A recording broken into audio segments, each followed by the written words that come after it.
Model है how to be the high achiever. Professional life में मेरे और आपके बच्चों ने जाना है।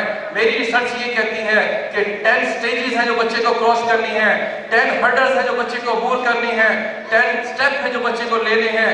कुछ बच्चे पहले ही स्टेज पे, कुछ बच्चे क्या बहुत से लोग पहले ही स्टेज पे गिर जाते हैं, एम के बगैर जिंदगी गुजारते हैं। दूसरी स्टेज, तीसरी स्टेज हमने सारी क्रॉस करनी है। मैं आपसे इसे बताना चाह रहा हूं कि बच्चा कभी जिंदगी में लाइफ जिगजैग है, अप एंड डाउन है, कभी आप ये स्मूथ नहीं है। अगर हमें पता होगा कि हाई अचीवर बनते हुए कभी परेशानी आई, कभी डिफीट हुई, कभी हार हुई, तो डरना नहीं है, हार से जीत निकालना अपने बच्चों को सिखाना है। क्या मुझे बता देना चाहिए आपको कि कैसे सिखाना है? Yes sir.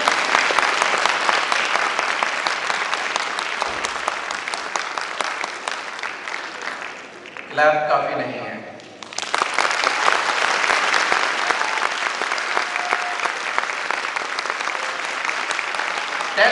नंबर 1 स्टेप, ये स्टेयर्स क्रॉस करने के लिए सेट द हाई एम। आलीशान एम के साथ बच्चे को जिंदगी गुजारनी चाहिए। एम छोटा नहीं होना चाहिए, एम आलीशान होना चाहिए। कैसा? बच्चे को गिविंग हेड बनाना है, देने वाला हाथ बनाना है, बच्चे को दरगुजर करने वाला बनाना है। बच्चे को ये कहना है कि बेटा बड़े होकर गरीबों की मदद करनी है, लोगों को हज उम्रे करवाने हैं, माँ बाप को हज उम्रे करवाने हैं, मस्जिद बनवानी है, गरीब लोगों की मदद करनी है, हाँ सोसाइटी को सर्व करना है, नेशन को सर्व करना है। जिस प्रोफेशन को भी ज्वाइन करें उस प्रोफेशन में जाकर अल्लाह और अल्लाह के प्यारे नबी को खुश करना है, सच बोलना है, मेहनत करनी है। ये एम होता क्या है? कोर्स ऑफ एक्शन है। लाइफ गुजारने के जो अक़दार वैल्यूज हैं वो हैं। कोर्स ऑफ एक्शन ये होना चाहिए कि बेशक वो डॉक्टर बन जाए, इंजीनियर बन जाए, जिस मर्जी प्रोफेशन में चला जाए, उस प्रोफेशन को जन्नत में जाने का जरिया बना सकता है अगर उसका एम ठीक हुआ तो। इंशाल्लाह हमारे बच्चों का अच्छा एम बन रहा है। क्यों बेटा बन रहा है? नंबर 2 स्टेप क्या है? जोर से बोले। Have faith in you and yourself and Allah। हाँ, नंबर 2 क्या है कि खुद पे ट्रस्ट करना है। सर ताहिर नूरी साहब आप ही ने मुझे सिखाया था, you can do, you can do, you can do.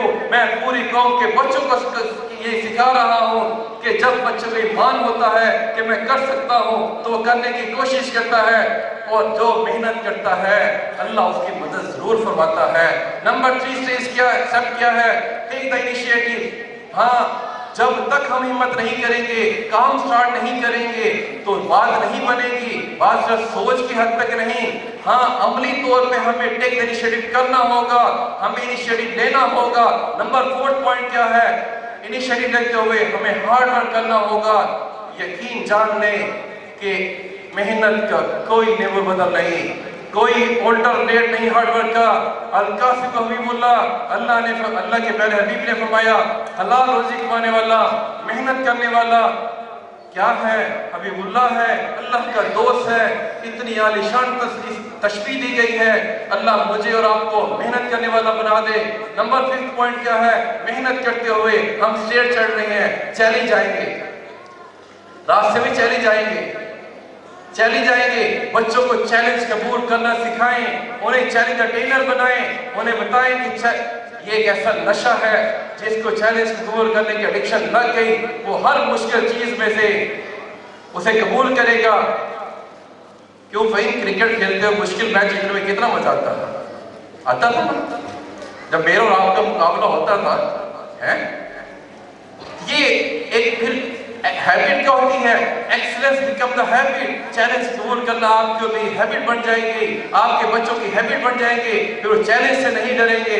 हाँ, चैलेंज कबूल करते हुए समटाइम ऐसे चले जाते हैं जो हम एकदम से नहीं कर पाते। कम करना लिमिट्स करनी पड़ती है, कैपेसिटी बिल्डिंग करनी पड़ती है। कैपेसिटी बिल्डिंग किस बला का नाम है? बियॉन्ड द लिमिट्स आके काम करना है, कंफर्ट जोन से बाहर आना है। बहुत से पेरेंट्स आज इसलिए नहीं आए कि सर्दी थी। बहुत से पेरेंट्स ने बच्चों को पार्टिसिपेशन में नहीं भेजा।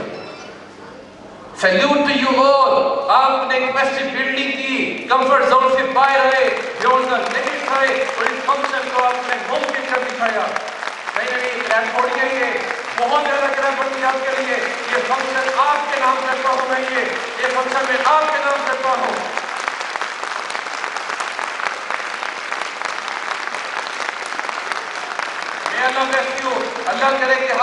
हमेशा ऐसे एक ही पेज पे रह के अपने बच्चों को सर्व करें। 7 स्टेप क्या है?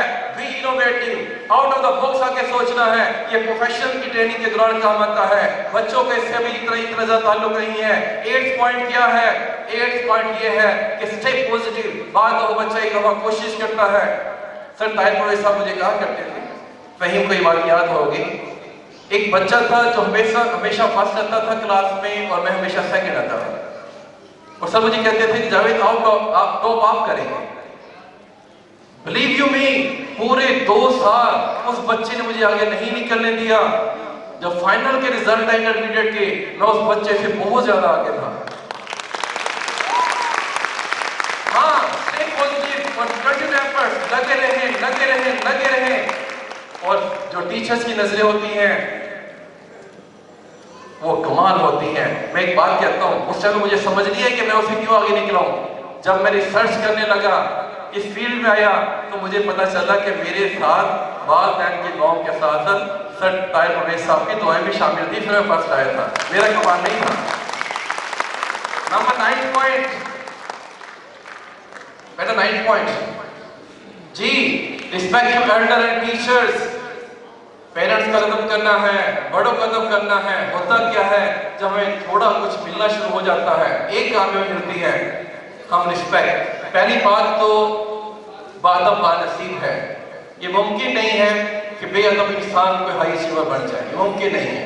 अगर बन भी गया तो बहुत बुरे तरीके से गिरता है, बहुत बुरे तरीके से गिरता है।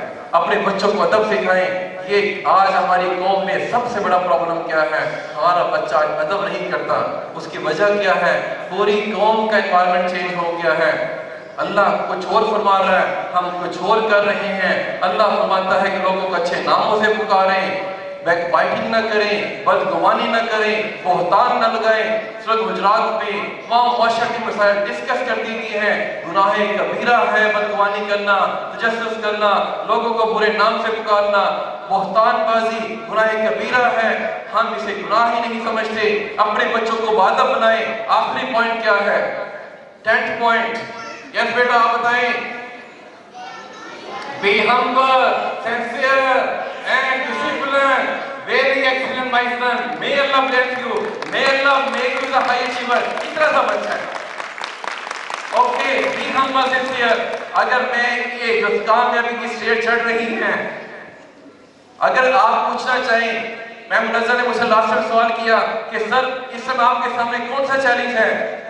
मैंने कहा मेरे लिए सबसे इस टाइम मुझे इस पे बहुत ज्यादा केयरफुल रहना है, क्योंकि जब कामयाबी मिलती है तकब्बुर छेड़ता है आपको, शैतान आपको तकब्बुर की तरफ लेके जाता है कि मैं कुछ नहीं। अल्लाह का करम है, वालिदैन की दुआएं हैं, टीचर की दुआएं हैं। जो हम्बल रहेगा वो आगे बढ़ेगा, जो आजिज़ी को छोड़ देगा वो नाकाम हो जाएगा, क्योंकि अल्लाह ने फरमाया तकब्बुर मेरी चादर है, जिसने इसको छीनने की कोशिश की वो रोज़े क़यामत अल्लाह ने फरमाया मैं औंधे पांव जहन्नम में डालूंगा। तकब्बुर बहुत बड़ा गुनाह है। अल्लाह मुझे भी बचाए, आपके आप और आपके बच्चों को भी बचाए। सिंसियर और डिसिप्लिन रहना है, अपने दायरे कार के अंदर रहना है। आपने अपनी प्यारी बेटी और बेटे हमारे हवाले की है।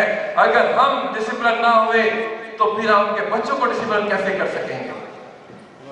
लास्ट में मैं आपसे सिर्फ इतना कहना चाहूंगा कि ये ऑन गोइंग प्रोसेस है, क्योंकि ये चलता रहेगा। एक कामयाबी मोहम्मद ने एक कामयाबी हासिल की, सामिया ने एक कामयाबी हासिल की, दूसरी कामयाबी हासिल करने के लिए क्या होगा? ये दोबारा से सर्कल चलेगा।